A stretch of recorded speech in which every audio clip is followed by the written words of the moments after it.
Hi, everybody. Thank you for joining me. This is Marcia with Living Divinity. So, right now I'm shuffling the cards.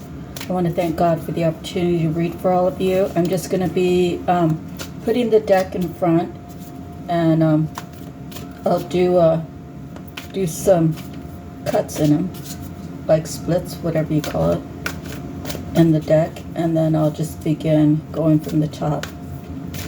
Holy Spirit, holy angels, thank you for being with us today. Thank God for the opportunity to read. Thank you all for showing up. Okay. Spirit, keep our area cleansed and purified. Please, Lord. Please forgive us for any transgressions we cause knowingly or unknowingly. Help us to enjoy our lives much better by releasing stress and anything negative. Okay. All right. Be with us during our reading, dear Lord. Okay, so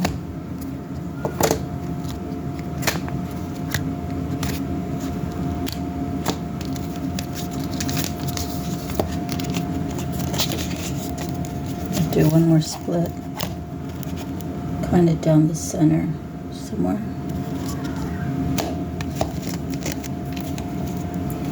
All right, so the first card we have is the King of Gabriel.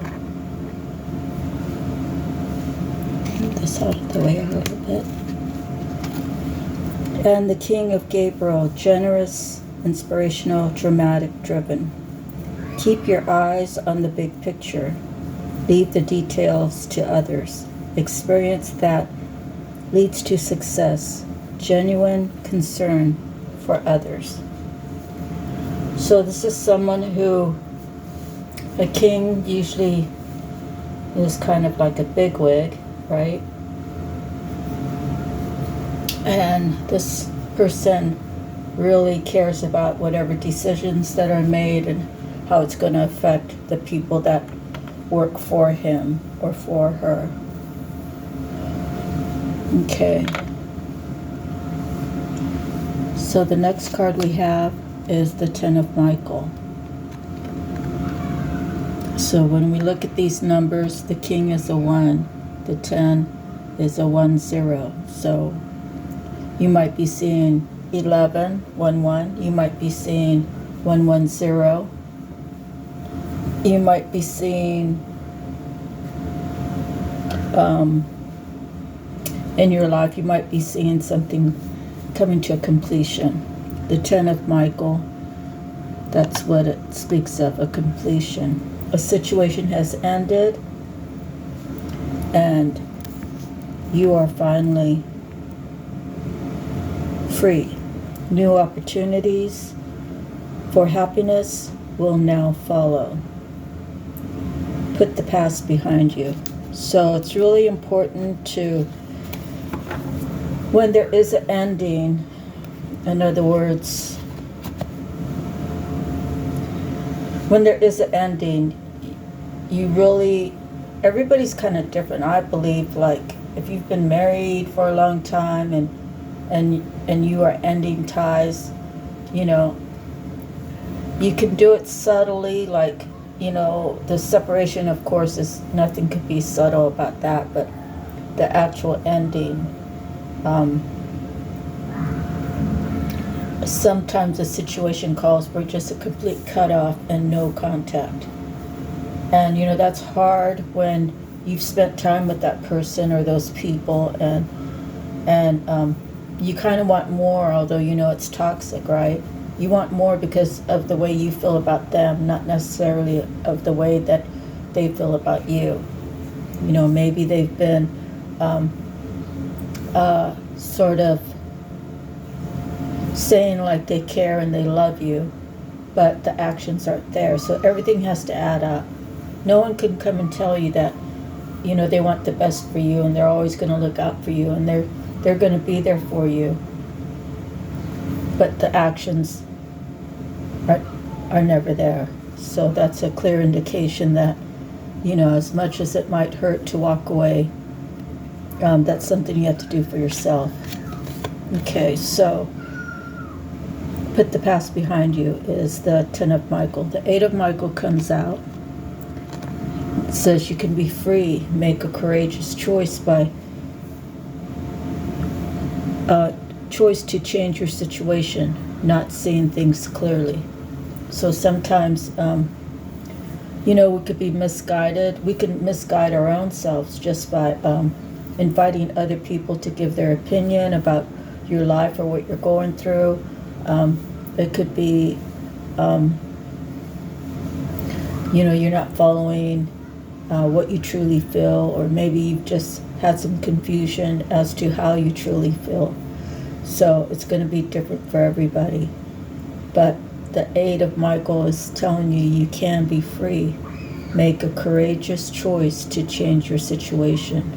See things a little more clearly. So you can ask Spirit, Dear Lord, hey God, this is Marcia down here, and I've made a choice to do A, B, C, D, and Lord, if this is the way you're guiding me, then I'm just going to go.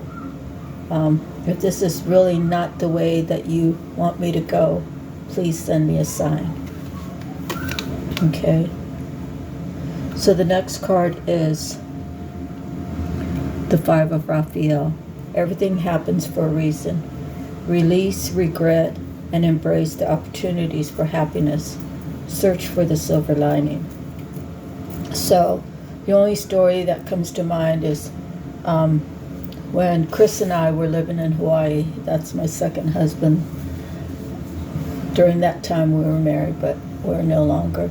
Anyways, we had just moved to the island, and we were blessed to live in the high rise. It was a luxury 48-story twin tower complex right in Honolulu, right near Waikiki. And he was on a job, and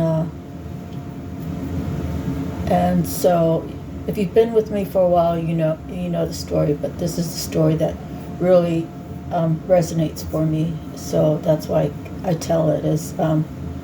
There was a father-son business, and in the middle of the construction site there was a concrete truck, and there's the crane operator was way high, because they're up there. I don't even know how far up they are, but then you have the rigger down on the ground, supposed to be given instructions to the crane operator. And the son was down in the middle, and the father was up talking to the other, whatever the other bosses, the other supervisors. And he went down to where his son was at, and he said, "You go up there, I'm going to work it here."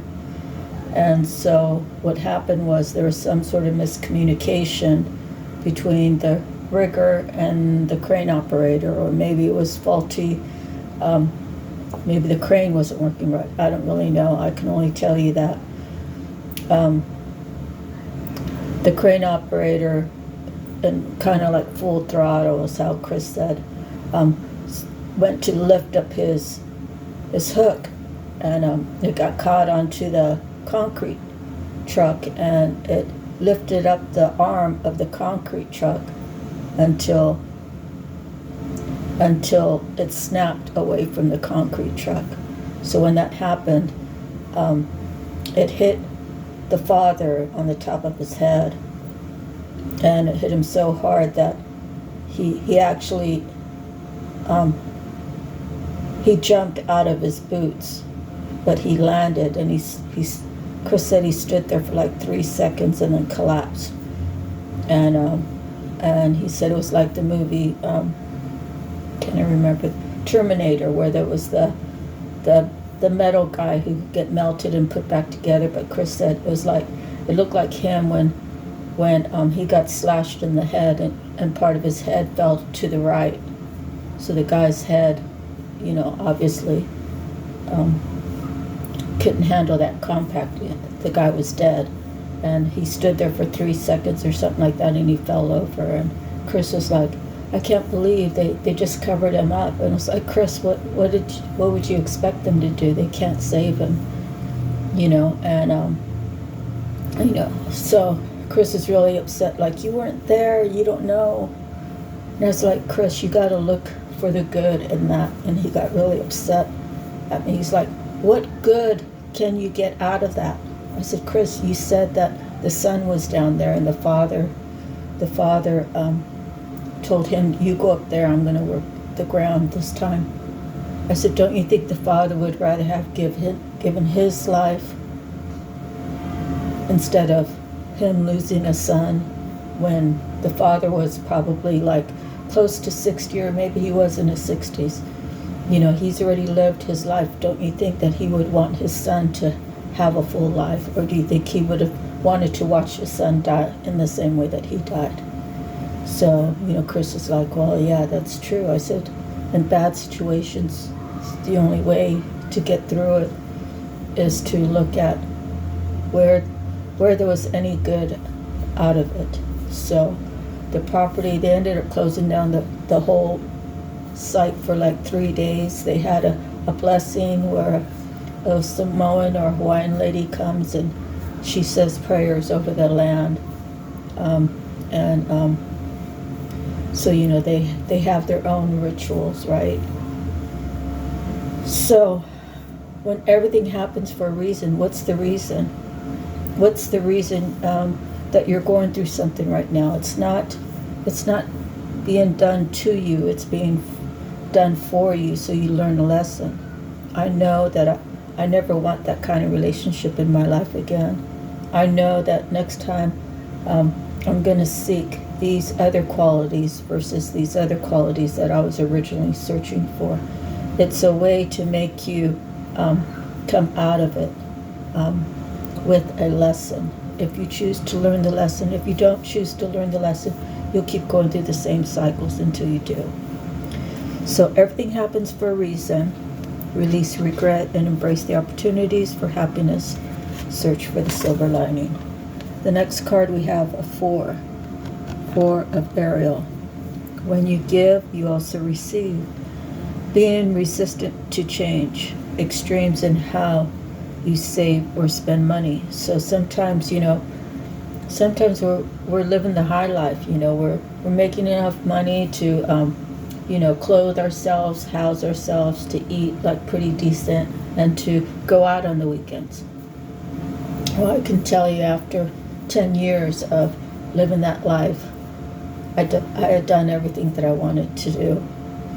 I didn't really want to be, like a barfly there every weekend. I didn't want to entertain a bunch of people who were intoxicated.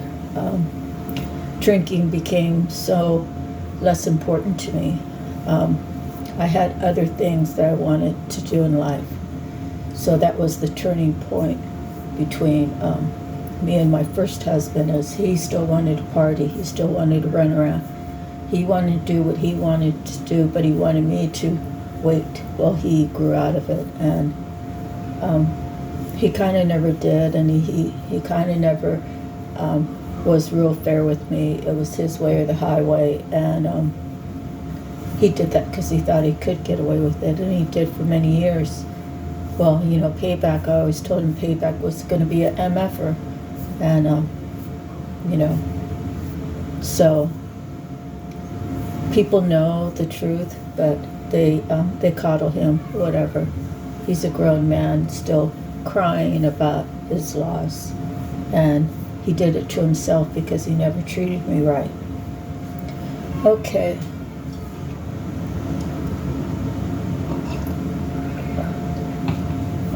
So, I'm not here to tell you I'm perfect. I'm not here to tell you that I've done everything right.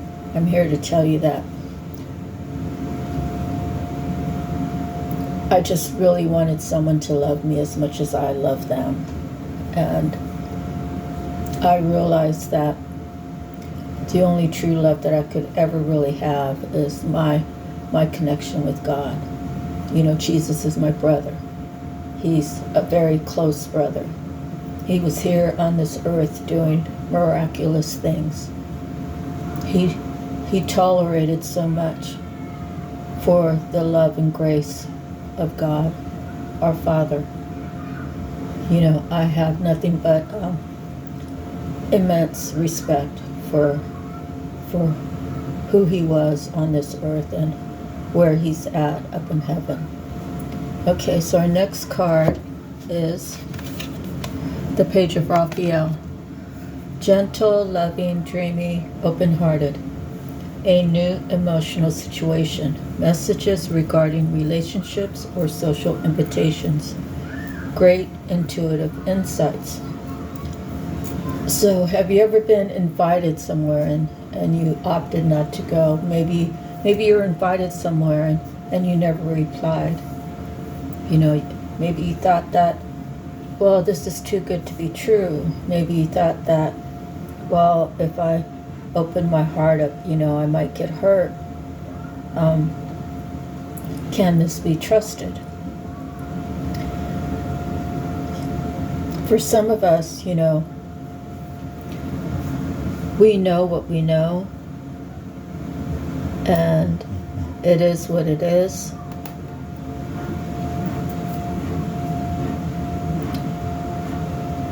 But when you have a new emotional situation being handed to you, are you going to just ignore it? Or are you going to,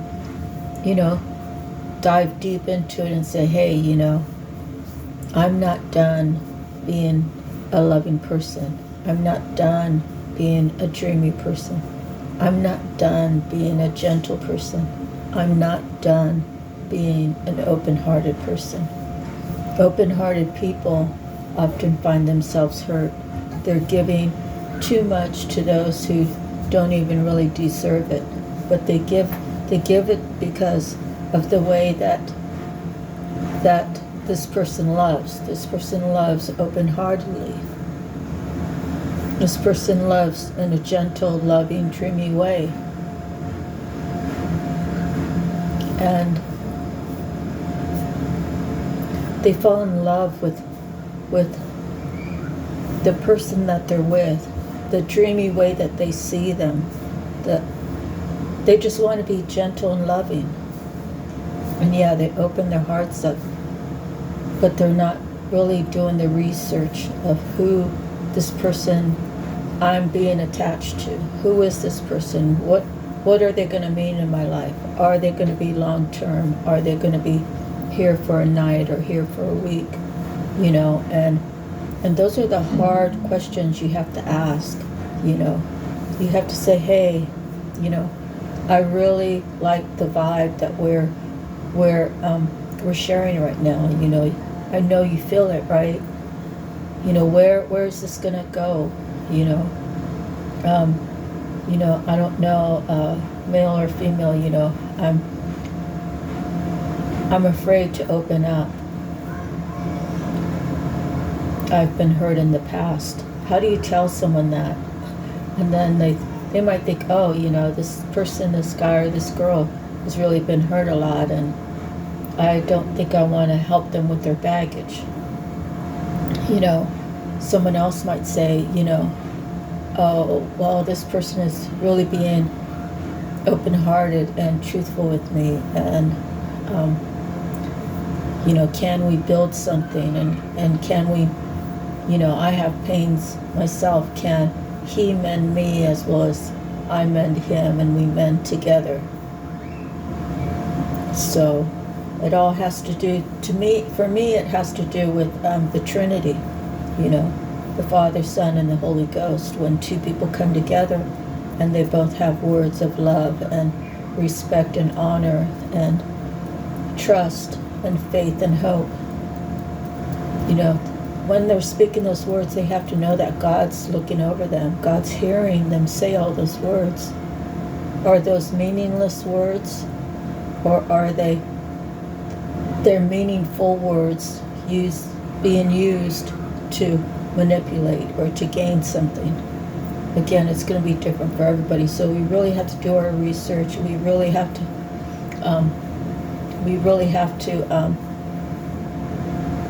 kind of say the prayers, and go with the flow. You go with the flow, but you don't let someone dictate which way you're being guided. Let God guide you. Let your conscience be your guide. And I've always been a lover, and I mean that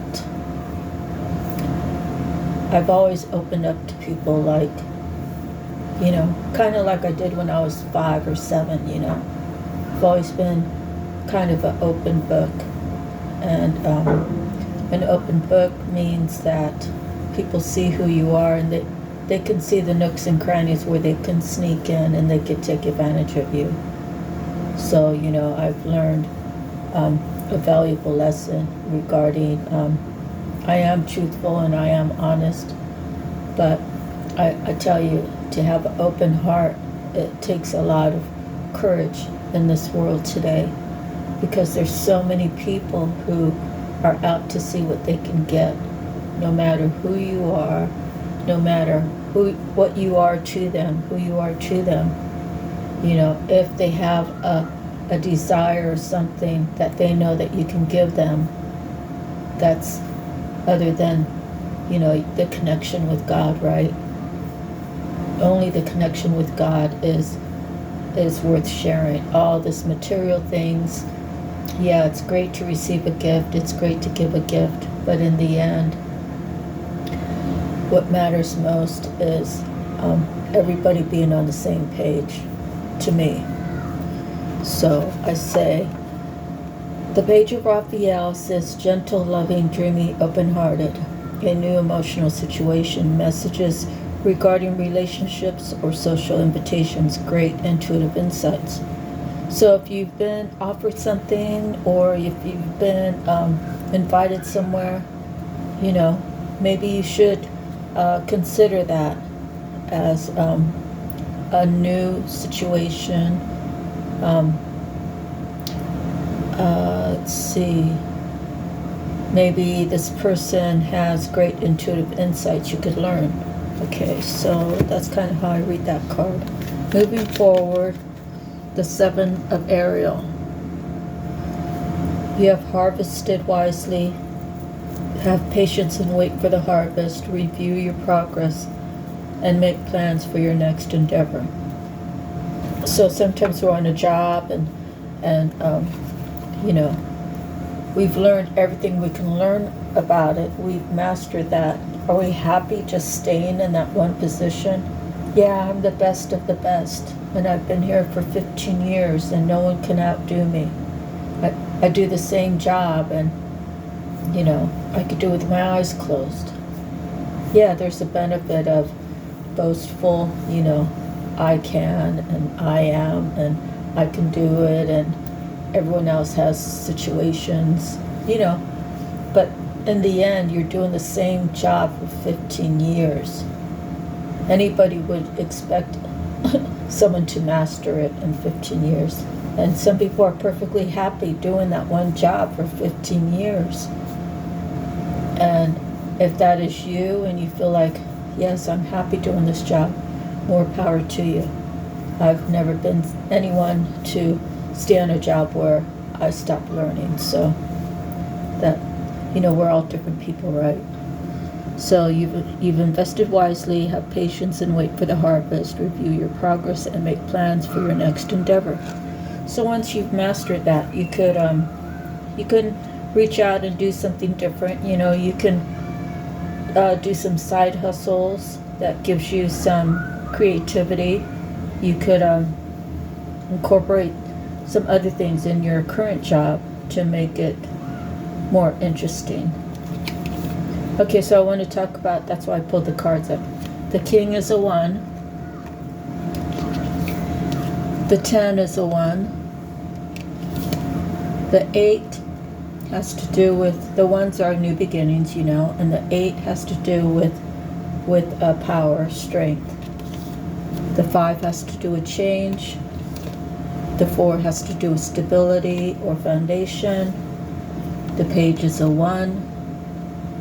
And then the 7 has to do with spirituality. Okay? So let me do an angel number for you and we'll read it. So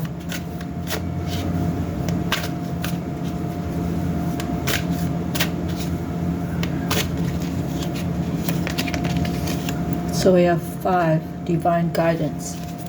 Archangel Sandalphon.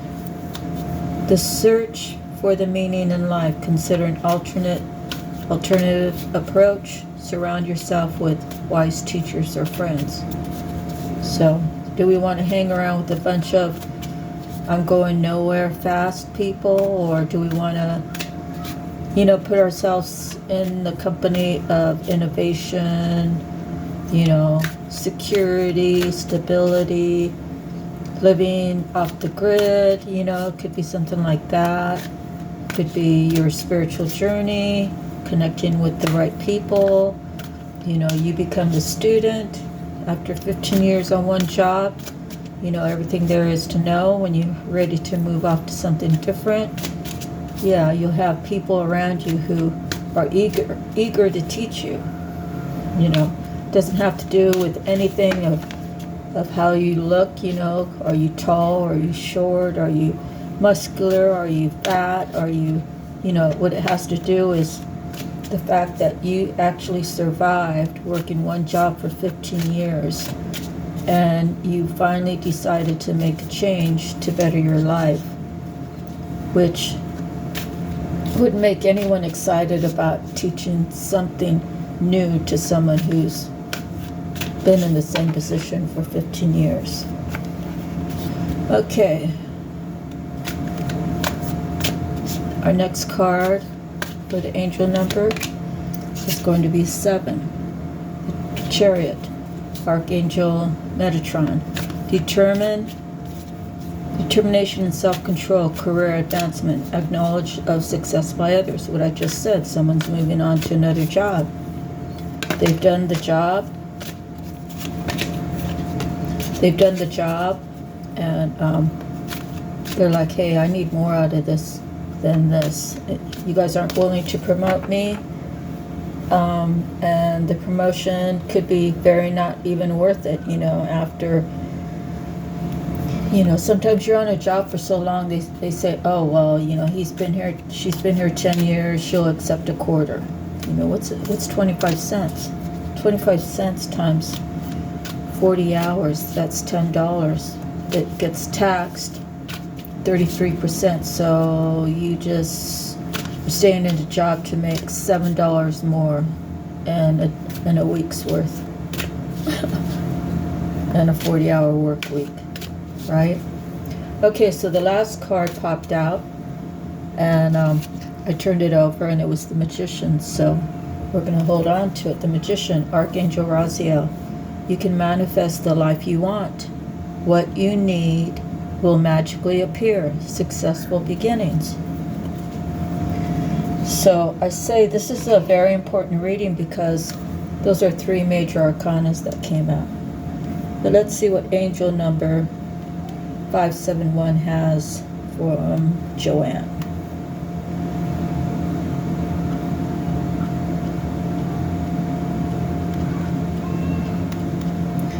I really like doing the angel numbers too. I find it very interesting. Okay, angel number 571 by Joanne Scribes. 571 is a combination of the energies and vibrations of number 5 and number 7 and the attributes of number 1. Number 5 encourages us to be true to ourselves and live our lives accordingly, and resonates with personal freedom, life changes, and making positive life choices and decisions. Variety, adaptability, and versatility, learning, life lessons, resourcefulness, motivation, activity, and progress.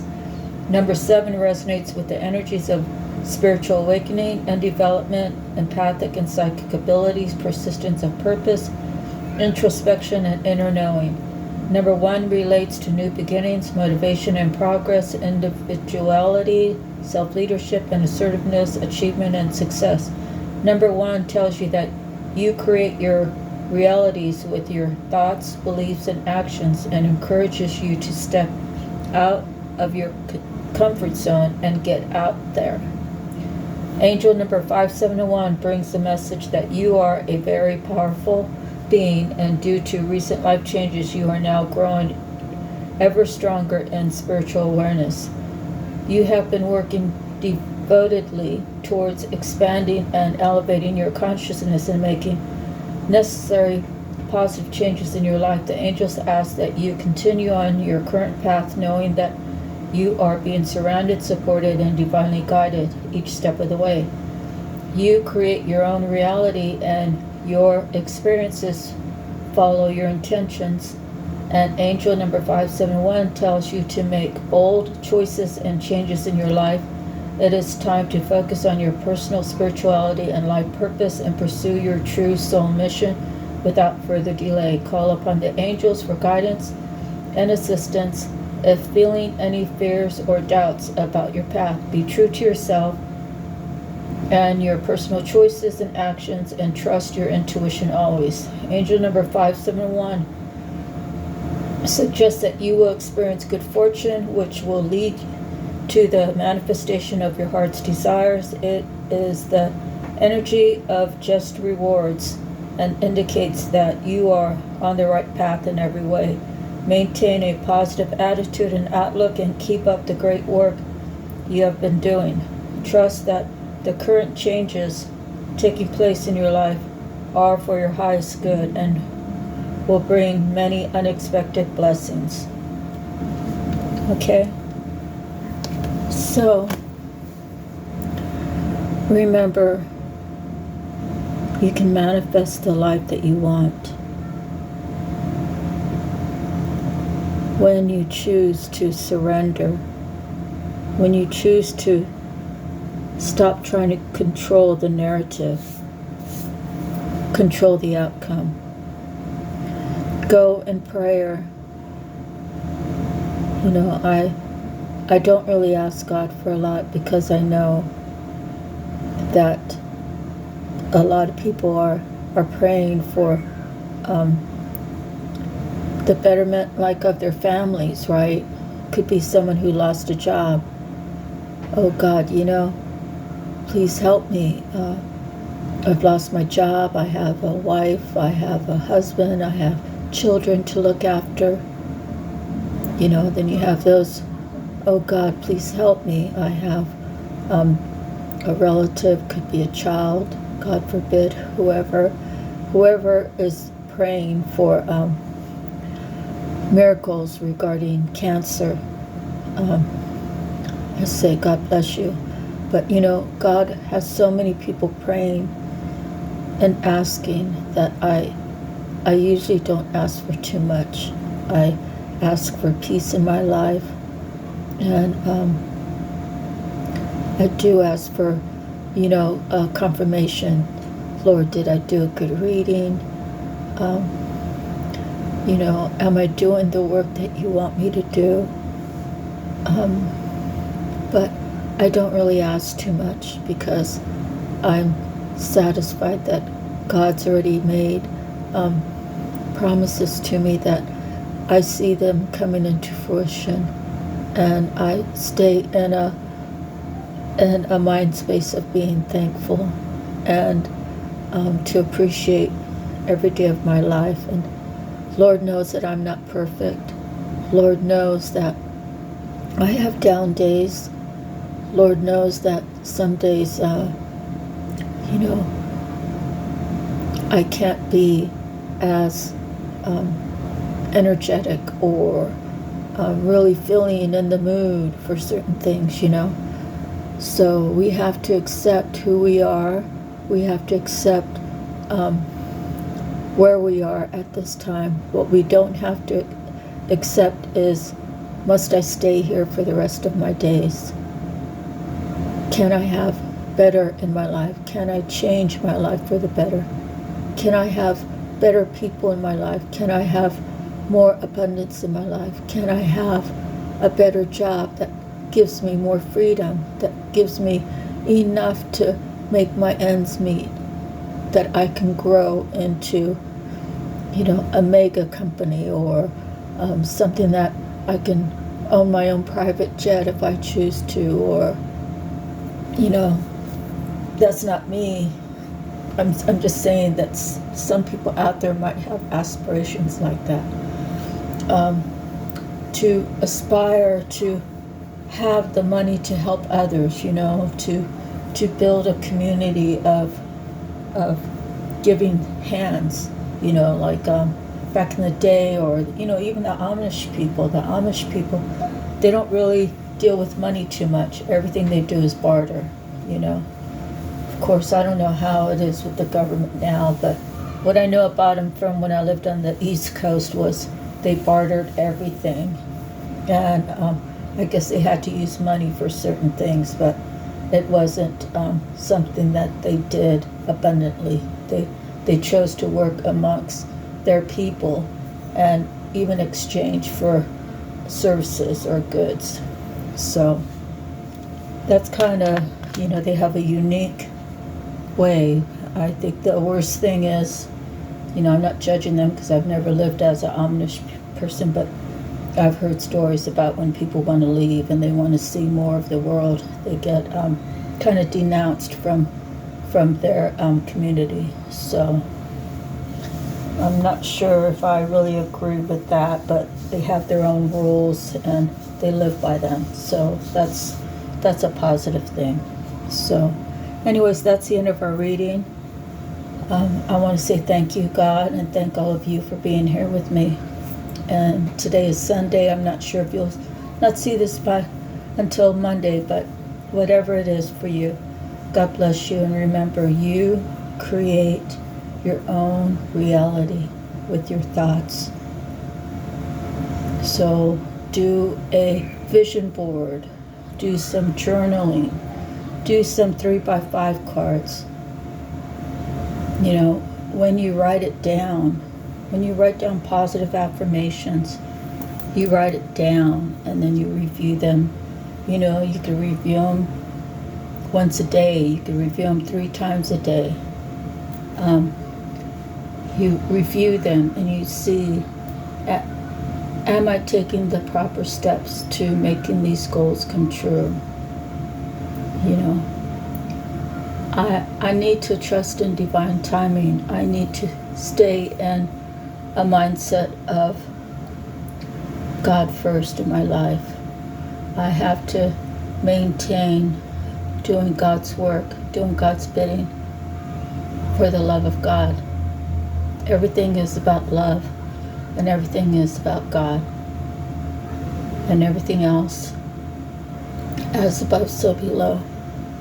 When you reach that inheritance up in heaven, your spiritual inheritance, your spiritual wealth, as above, so below. All right, so God bless you all. I say, you have the power to make your dreams come true. And you choose it by your words and actions. And know that we do need to ask God for forgiveness for what we know that we've done wrong, as well as the things we don't know. We need to ask God for clarification in our lives, what direction is where He wants us to be and what actions He wants us to take. And believe me when I tell you, it's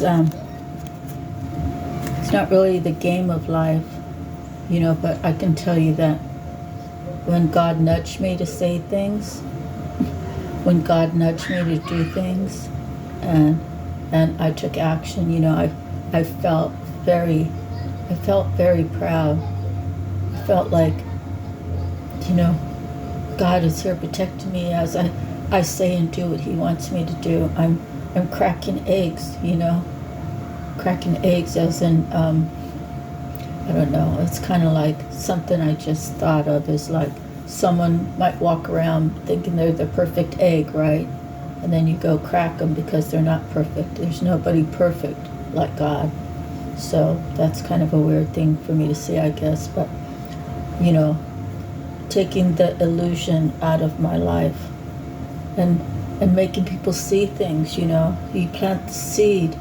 It might take several years to take, but they're going to remember you. They're going to remember, I remember she told me that. And look, it's happening now, you know. So, yeah, I try to follow what I'm guided to do. And sometimes I'm guided to rest. So, anyways, have a beautiful day, evening, whenever you're watching this.